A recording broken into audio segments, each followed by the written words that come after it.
Good day everyone. Today we are going to discuss the topic 8 and I am the first presenter and I'll be going to discuss what is aquatic biome. By the way, I am Melody Pindon. So, what is aquatic biome? But before that, let me present to you what are the contents of these discussions. So, for the set A, we have aquatic biomes, which is we're going to discuss the importance and identify aquatic biomes, discuss the importance of aquatic biomes. For set B, we are going to, for set B, which is energy, and going to discuss the fossil fuels, characteristics, and origin. And next is the renewable energy. So what is aquatic biome? Aquatic biome is the largest of all the biomes, covering about 75% of Earth's surface. It's almost 23rd of Earth's surface is covered by aquatic biome. Because in geographical concept, it means it covers a specific area, and all specific area have a specific unique ecosystem and unique features of flora and fauna. So what are flora and fauna? Flora means plants life and fauna is the animal's life. And this biome usually divided into two categories, which is freshwater and marine.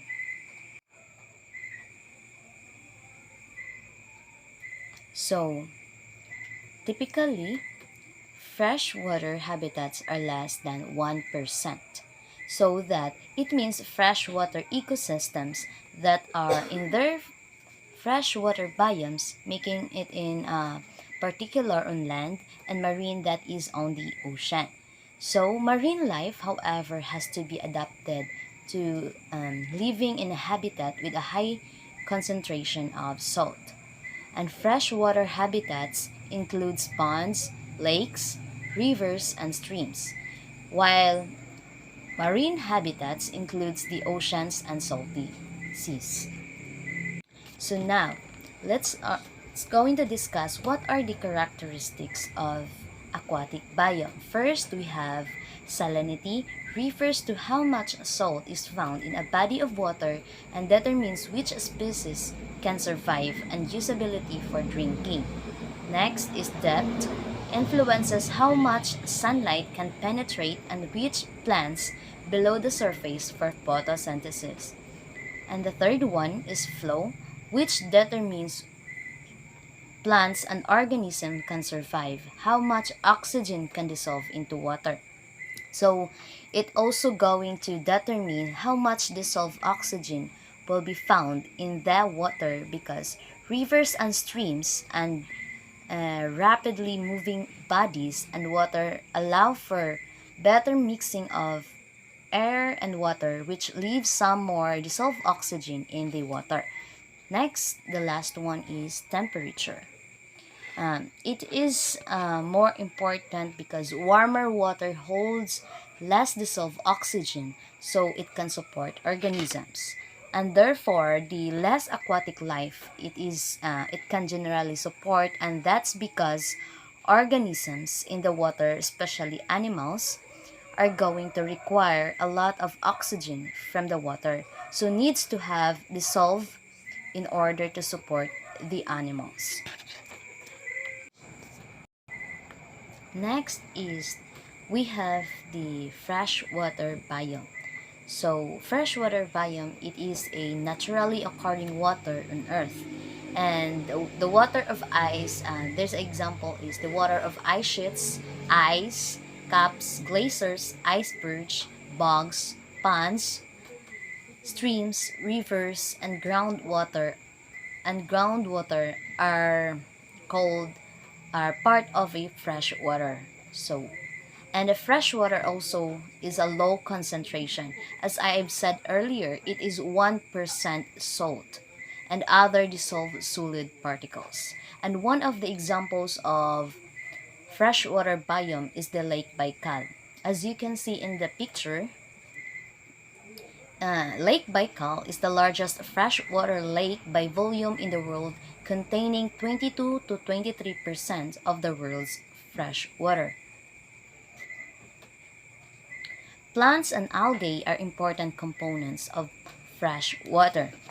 This biome is important for the human survival because it provides water for drinking and energy. So even if we understand the compositions of human beings' body, remember that two two-third is water. So water in terms of fresh water biome is highly important for us human to survive. Remember that ponds and lakes are both stationary bodies of fresh water, while rivers and streams are the moving bodies of fresh water and are largely made up of runoff from sources such as melting of glaciers or rainwater. Next, we have freshwater zone. So we have four types of freshwater zone. So first one is littoral zone. So littoral zone is the water closest to the shore. So it is the shallow water around the edge of the lake or the pond, and it's going to have emergent plant or the plant that grow in water. So these are things like reeds and cattails, where the roots of the plants are embedded in the bottom of the body of water, but the most of the plants extend up out the water. So this is littoral zone. And next we have the limnatic zone. Is the top layer of lake away from the shore. This is the limnatic zone as you observe in the picture. So limnatic zone is the zone in the middle, and this is the zone where light can reach, and so where photosynthesis is able to take place. And then we have profundal zone. This is the profundal zone, which is too deep for light to reach, and so there is not going to be any photosynthesis happening in that zone or in that area. Deep water near the bottom of a lake where no sunlight penetrates. And next, the last one, we have benthic zone. Is the bottom of a lake, and it's going to feature things like invertebrates that are gonna live in that murky bottom, and that soil that's down, that there is gonna be very nutrient rich because of all the sediments that are containing organic material. So this is the benthic zone. This is the area of benthic zone. Next,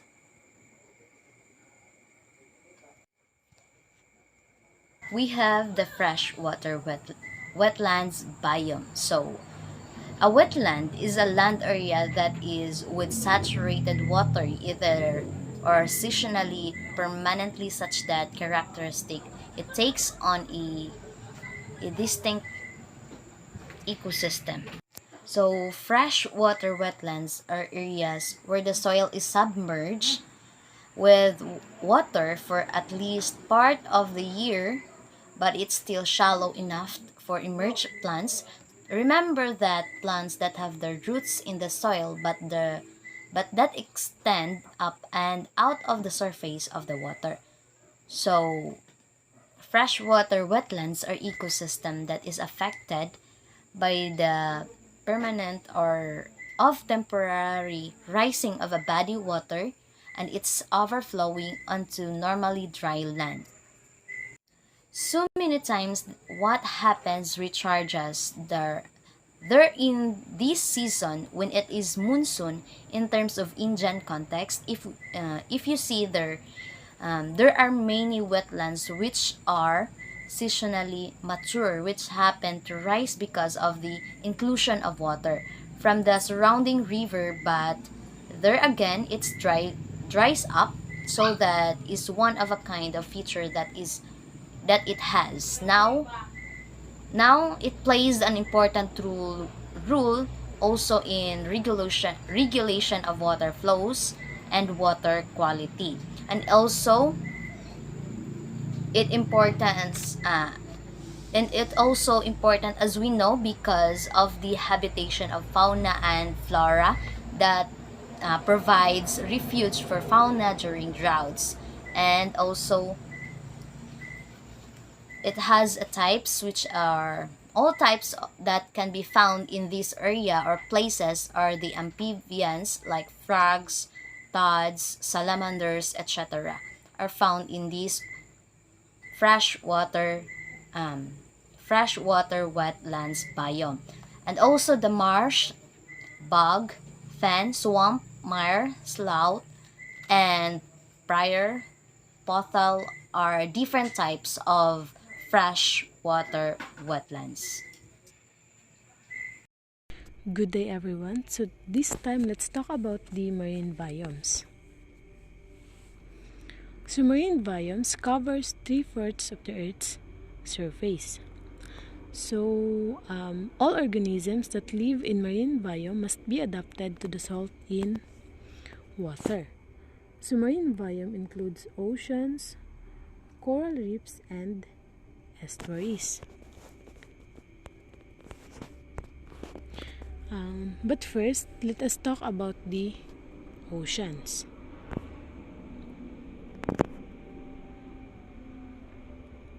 Oceans are the largest of all the ecosystem. So oceans are very large bodies of water dominated the Earth's surface. So like ponds and lakes, oceans are separated or classified into different zones. The intertidal zone, pelagic zone, abyssal zone, and benthic zone. So let us try to look at this illustration. So this part is the intertidal zone. So, here. So this intertidal zone, this is where the oceans and the land meets. And this is the region nga pinakaduol sa land. Usay diri is bato-batohon, usay po siya is kanang medyo lapok. So this intertidal zone experiences two different states. One at low tide when it is exposed to the air, and the other at high tide when it is submerged with water. So all organisms that lives in intertidal zone must be able to survive changes in moisture, temperature, and salinity. So next is the pelagic zone, this part. This it is also known as the open ocean. So this pelagic zone is all the water that is not near the shore or land, basically the open ocean. So this zone, the pelagic zone, is nutrient poor. So kay nutrient poor man diri nga zone, tanan organisms like fish is kanang they need to find their own way in order for them to get their own food. Like for example, they need to swim pa sa layo nga mga area para makakuha sila nutrient rich nga pagkaon. So next is the abyssal zone. Abyssal zone is below the pelagic zone. So ang abyssal zone is diri pa siya sa ubos. Di na pa siya makita sa illustration. The abyssal zone is dini siya sa ubos sa pelagic zone. So the water of this region is very cold. It is high in oxygen content but low in nutritional content kay too deep for sunlight naman kay siya. So nabay life diri sa abyssal zone or diri nga area diri sa ubos sa pelagic zone? Yes, naa. It is a home to diverse community of microorganisms, mostly bacteria. So next is the benthic zone. This part. Nara. Benthic zone is the area below the pelagic zone, but not at the deepest part of the ocean, as well as the abyssal zone is located. So that are the different zones of the ocean. So next is the coral reefs. So coral reefs found in warm shallow waters beyond shoreline. So coral reefs consist partially of algae which provides nutrients via photosynthesis. So algae live in the reef and provide energy to the coral through photosynthesis. But remember that both species rely on each other. Coral couldn't survive without the energy from the algae, and the algae need the home of the reef and carbon dioxide from the coral. So coral reefs also is one of the most biodiverse marine biome on Earth. So nganong most biodiverse man siya? It is because there are many endless nutrients here. So now let us proceed to the estuaries. So estuaries is in between the fresh water and the salt water. So estuaries is a mixture of salt and fresh water. So it is also a home to many species, fish and shellfish. So life in estuaries must be adapted to the mixture of salt water and fresh water. So let us proceed to the types of estuaries. First is the salt marsh. So this is an illustration of a salt marsh. So salt marsh is a habitat found along coast of temperate climates. It is really important in breeding ground for many fish and shellfish species. So daghanay po nagpuyo diri nga mga organisms, and also ila po ni siyang habitat. So next is the mangrove swamp. This is also an illustration of a mangrove swamps. So these mangrove swamps is a habitat found along coast of tropical climates.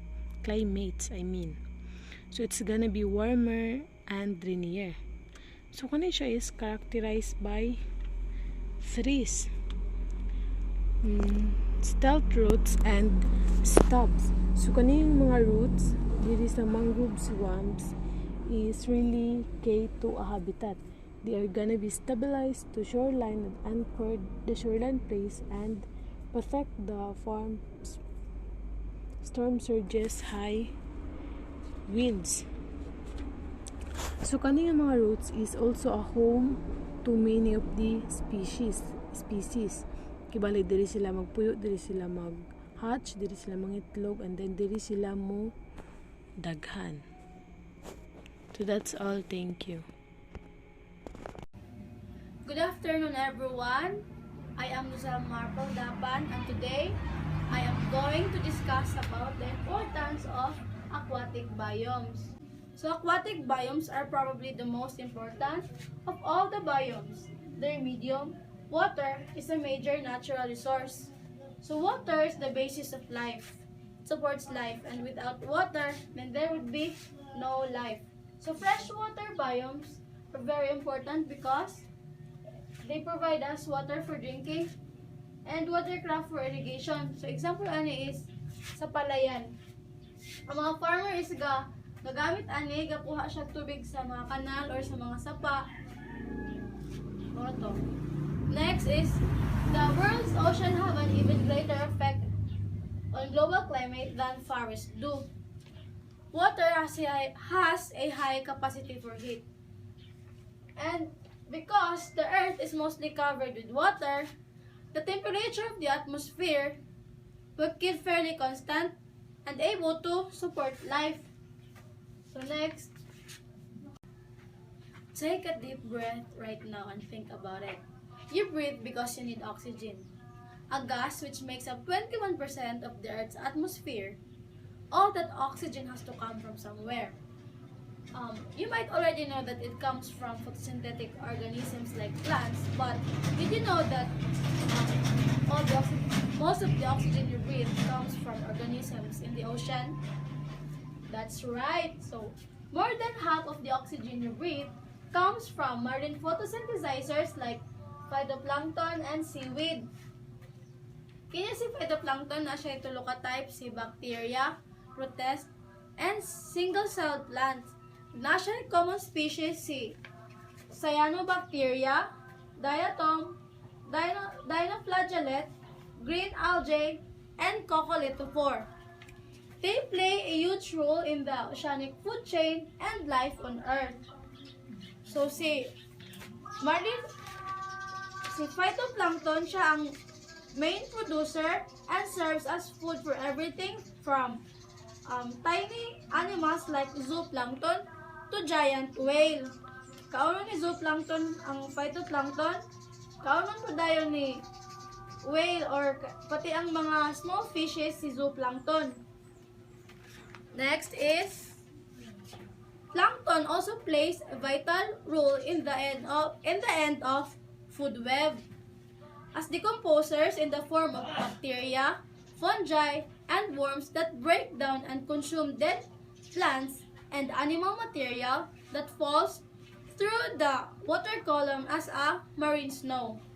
So on top of that, just like terrestrial plants, phytoplankton have a chlorophyll to capture sunlight and use photosynthesis to turn this light into energy to support them. And in this process, they take up carbon dioxide and release life-supporting oxygen as a waste byproduct. So, by educating people about the consequences of our actions, we can all gain a better understanding of how to preserve the Earth's natural biomes. The area that has been destroyed the most will never regain their original form, but conservation will help to keep them from getting worse. So that's all. So, good day everyone. I am Marcela Jane M. Pernyaki, and for the continuation of our report, I will be discussing about fossil fuel. Fossil fuels are made from decomposing plants and animals. These fuels are found in the Earth's crust and contain carbon and hydrogen, which can be burned for energy. So it is a term used to describe a group of energy sources that were formed from ancient plants and organisms during Carboniferous period. Approximately 362 to 286 million years ago. So at that time, the land was covered with swamps filled with organisms and plants. As they died, they sank to the bottom of swamps and ocean, and over millions of years, they started decomposing under the sun phase and other minerals.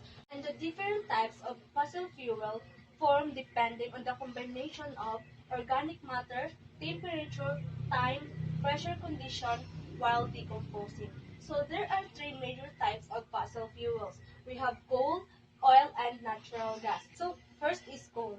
Coal is a material usually found in sedimentary rock deposits where rock and dead plants and animals matter are filled up in layers.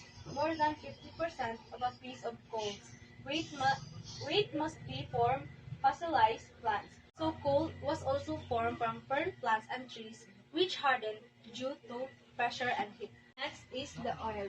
Oil is originally found as a solid material between layers of sedimentary rocks like shale. So oil also formed from small organisms like zooplankton and algae, where pressure caused the more complex organic matter to decompose. So lastly, the natural gas. Natural gas is usually found in packets above oil deposits. It can also be found in sedimentary rock layers that contains oil. Natural gas was formed by the same process with oil, only was to expose to more heat and pressure, causing it to further decompose and turn into a gaseous form. So fossil fuels are sought after energy sources because they have a high energy density. They are the world's dominant energy source. Also, fossil fuels have a variety of applications from electricity production to transport fuels. They can also be used to make a variety of common products like plastics to cosmetics and even some medicines. These resources have powered industrialization over history and continue to do so today. Fossil fuel can be an abundant and cheap, or in some cases, a scarce or expensive form of energy depending on geographic location. For this reason, geopolitical issues arise due to the scarcity caused by the natural geographic allocation of these highly valuable resources. So fossil fuels also are non-renewable resources and waiting millions of years for new coal, oil, and natural gas deposits to form is not a realistic solution. The gradual depletion of the most accessible fossil fuel reserves have forced companies to develop technologies for extracting more challenging or unconventional reserves. In many cases, this means additional safety or environmental concerns, as well as higher costs. Fossil fuels also the largest emitters of carbon dioxide greenhouse gas, which has causes climate change. In addition, their production causes both environmental and human health issues. These concerns have triggered society to look at alternate sources of energy that are more environmentally sustainable and renewable. That's all my part. Thank you. Good day everyone. Today we will discuss the renewable energy. Renewable energy is energy derived from natural resources that are replenished at a higher rate than they are consumed. Also are plentiful and all around us. So this energy, materials that can be replaced through natural and at the same time rate at which the resources is consumed. So we have 5 major types of renewable energy.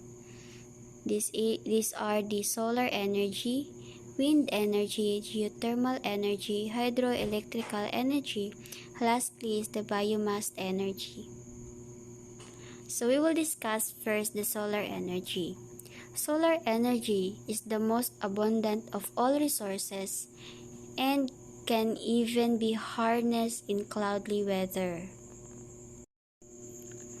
Solar energy has an important role in reducing greenhouse gas emissions and mitigating climate change, which is critical to protecting humans, wildlife, and ecosystems.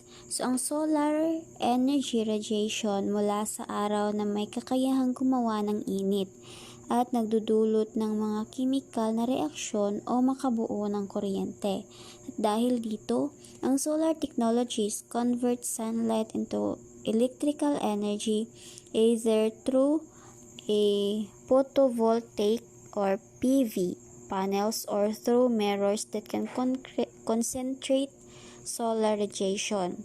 So the solar panel's lifespan has 30 years, depends on type of materials used.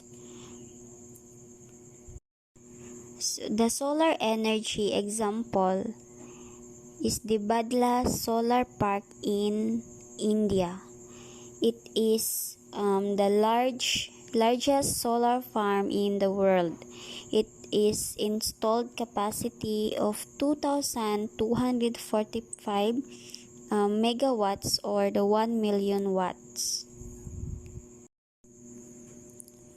Next is the wind energy. This energy, the kinetic energy of the moving air by using large wind turbines located on land or onshore or in the sea or water offshore. So the wind power or the wind energy is mostly the use of wind turbines to generate electricity, and it popular sustainable sources that has a much smaller impact of the environment than burning fossil fuels. So the example of the wind energy is the Burgos Wind Farm located in Ilocos Norte. The largest project or the largest power project in the Southeast Asia. It has 600 hectares sites. Next is the geothermal energy. This energy utilizes the accessible thermal energy from the Earth's interior. This is heat energy from the Earth's GU. Earth plus thermal is heat. So these energy resources are reservoirs of hot water that exist or are human-made of varying temperatures and depth below the Earth's surface. And also, this energy is a renewable energy because it is a continuously produced inside the Earth. Next, the hydroelectric energy is also called hydroelectric power or hydroelectricity. Is form of electricity that harnesses the power of water in motion, such as water flowing over a waterfall to generate electricity. So one of the oldest and largest sources of renewable energy which uses the natural flow of moving water to generate electricity. So the example of the hydroelectric energy is the Maria Cristina Falls, also known as the Twin Falls, located in Iligan City, province of Lanao del Norte. It is a primary source of electric power supply of Mindanao. So this plant has been operational for more than 65 years already. And the last is the biomass energy, also known as bioenergy. Energy generated or produced by living or non-living organisms. So this energy, most electricity generated from biomass is produced by direct combustions. It consists in any using organic materials as an energy source. So wood is the most commonly used materials, and this energy production that is cheaper, renewable, and with less emissions by its form of combustion. So in addition, it helps to keep the forest clean, so it helps in fire prevention. So that's all, everyone. Thank you and God bless.